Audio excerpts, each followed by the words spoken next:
Ultra trail running is more than a sport. It's a lifestyle, a process, a daily path that resembles the topographical profile of the course you run. Ups and downs, peaks and valleys, victories and defeats, tradition and new techniques, a balance and a paradox. Trail running is basically a roller coaster ride. From the UTMB in the Western States, Camille Briot, Philippe Osser-Offer, and Baptiste Chassani, 3 top-level athletes who've decided to dedicate themselves, body and soul, to ultra trail running, take you on a journey where you get to see everything about their unique lifestyle.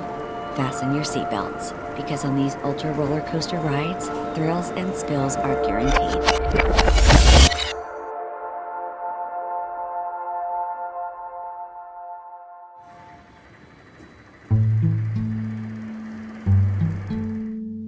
J'habitais dans une campagne où, clairement, pour aller voir les copains, soit c'était papa et maman qui m'emmenaient, soit il fallait que je prenne mes jambes ou mon vélo pour aller voir. Donc on était vraiment isolés à 7 km du premier village et des copains. Donc c'est vrai que c'était très naturel pour moi d'y aller en courant. Donc quand j'y repense, je me dis que ouais, en fait, quand on a 10 ans, il n'y a pas tous les enfants qui font ça, quoi. Et donc j'ai fait beaucoup de basket et puis après j'ai commencé mes études de médecine. Et là, c'était compliqué de combiner un sport co et des études qui prennent clairement énormément de temps. J'ai couru en fait pendant mes études de médecine toute seule pour faire du sport, on va dire. Et puis j'ai commencé l'athlétisme sur piste, première année de kiné. Et c'est comme ça que j'ai découvert la course à pied, on va dire. Progressivement, je suis venue sur la montagne. On a déménagé à Grenoble, sortie des études. Mais bon, là, je faisais encore beaucoup de pistes. Et j'ai découvert vraiment le trail à La Réunion en 2016. Un jour, je me suis retrouvé à la croisée d'un chemin. J'ai suivi le chemin et il m'a mené là. En vrai, il y a 5 ans, j'étais à Paris. La quête de haut niveau, je la mettais dans les études d'abord et je me suis jamais projeté sur de la performance en sport.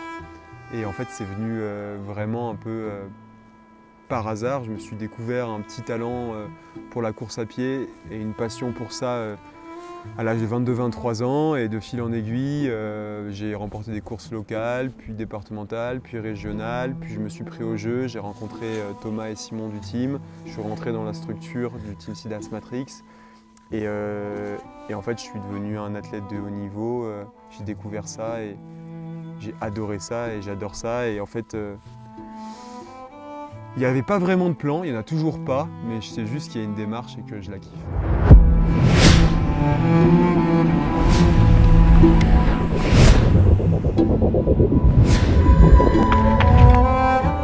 I grew up in South Tyrol, in a super small village on 1,400 meters. I grew up in the mountains. Then I came into ski mountaineering and I found a big passion there. I heard about skimo races, everything like that. And we had a big skimo race at home and Kilian Jornet was there. And I followed his career and it was like, I found a book of him and I was reading in this book and into this sport that I was practicing before. I got a name for that, what I am doing already. I was running from that summit to that, going to that, and it was always like discovering and like an adventure.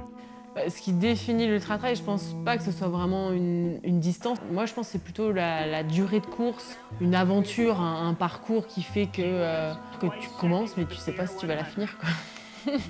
Ça s'explique pas vraiment, mais moi j'ai toujours été très diesel dans la vie, comme à l'effort. C'est-à-dire que je suis capable de faire quelque chose de manière consciencieuse longtemps, mais il me faut du temps quand même avant de l'apprivoiser et de l'appréhender. Et en fait, l'ultra, ça matchait parfaitement avec cette personnalité-là. Et j'ai toujours eu une attirance naturelle pour ces efforts longs. Et c'est aussi, je pense, que moi je suis fait pour ça. Je ne suis pas fait pour courir vite en montagne, mais je suis fait pour courir moyen vite longtemps.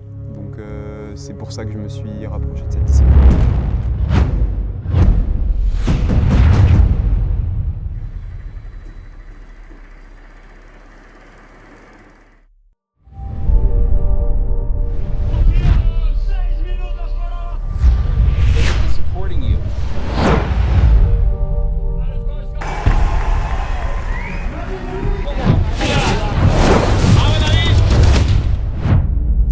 on a cette image de l'ultra, ouais, c'est de la randonnée et ça part en aisance respiratoire et tout. Enfin, rien à voir, ça part fort. Et en fait, c'est celui qui craque le moins tôt, j'ai envie de dire, qui arrive à repousser le seuil de douleur le plus loin. Mais ça m'a étonné. En fait, quand je vois qu'à la Transgrande Canaria, on part à 16,5, presque 17 parfois km/h, alors qu'il reste 14 heures de course. Ouais, je pense que c'est un sport qui est extrême parce que, de par son aspect montagne russe, il laisse pas de place au compromis. Donc tu es forcément dans les extrêmes. C'est jamais plat, c'est jamais équilibré, c'est toujours trop ou toujours pas assez, c'est toujours de la joie ou de la déception, c'est toujours de l'euphorie ou de la profonde tristesse. En fait, c'est perpétuellement instable et c'est ça que je trouve trop cool.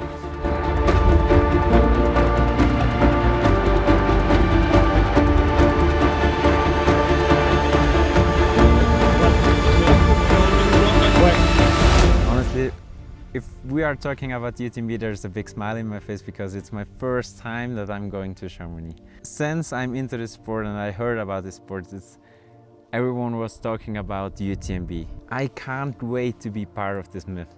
It's just going there, being in the starter field, lining up with all those super strong runners and starting this journey around UTMB, around this majestic mountain it's a dream coming true. So I can't wait to be there and I can't wait to start.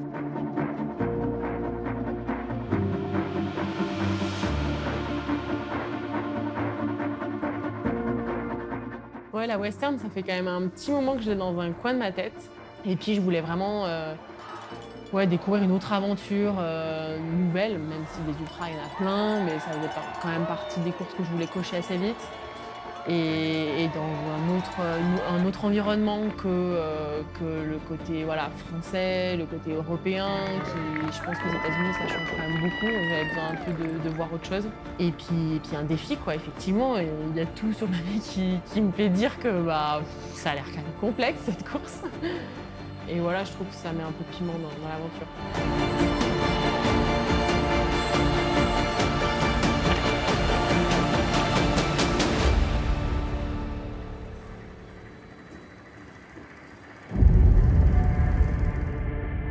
L'ultra, pour moi, tu vois, c'est un projet de vie.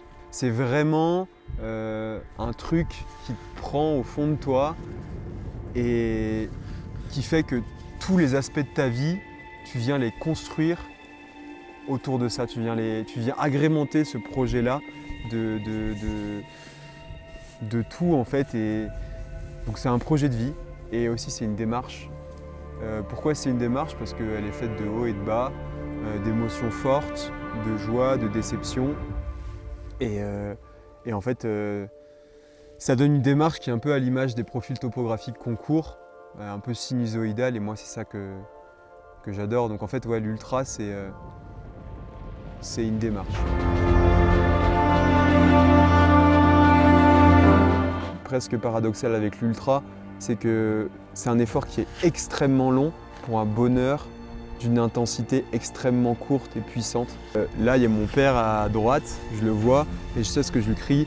Je l'ai fait. Et en fait, le mot qui m'est revenu, c'est l'apaisement. Je suis apaisé. Et c'est plus qu'un cri de joie, c'est un cri de libération, de libération. Je dirais que ça représente un peu ce sport, quoi, tu vois, que c'est comme, voilà, t'as envie de dire pourquoi tu cours autant de kilomètres, pourquoi tu fais aussi long, pourquoi tu fais aussi dur, enfin, tu vois, et je pense que c'est ça qu'on va chercher, et on va pas forcément chercher à la fin, à l'arrivée, à avoir c'est tellement à l'intérieur de toi que tu cherches pas, en fait, une reconnaissance, on va dire, entre guillemets, de l'extérieur, quoi. Donc sur la ligne d'arrivée, après je pense que c'est vraiment indépendant à chaque athlète. T'as pas, moi en tout cas j'ai jamais beaucoup d'émotions parce que comme je dis on est fatigué et puis voilà t'as accompli ce que t'avais accompli, donc c'est plutôt les semaines d'après que tu réalises un peu plus. C'est quand tu réalises que c'est plus sympa.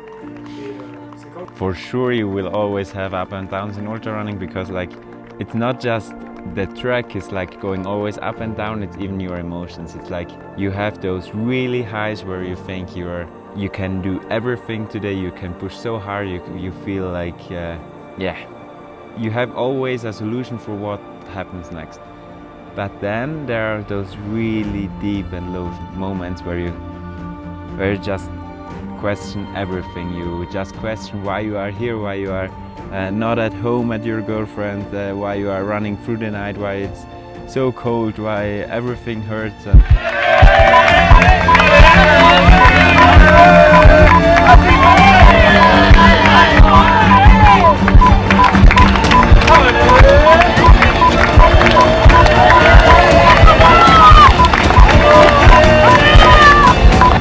Hey Axel, I'm sending you pretty bad news. I have had to stop the race because I'm vomiting since 3 hours or something like this.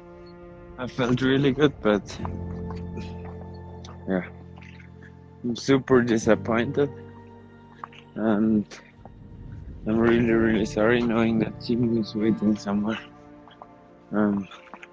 I'm now at kilometer 101, but for the last 5k it took me probably 2 hours. Just wanted to inform you. Sorry.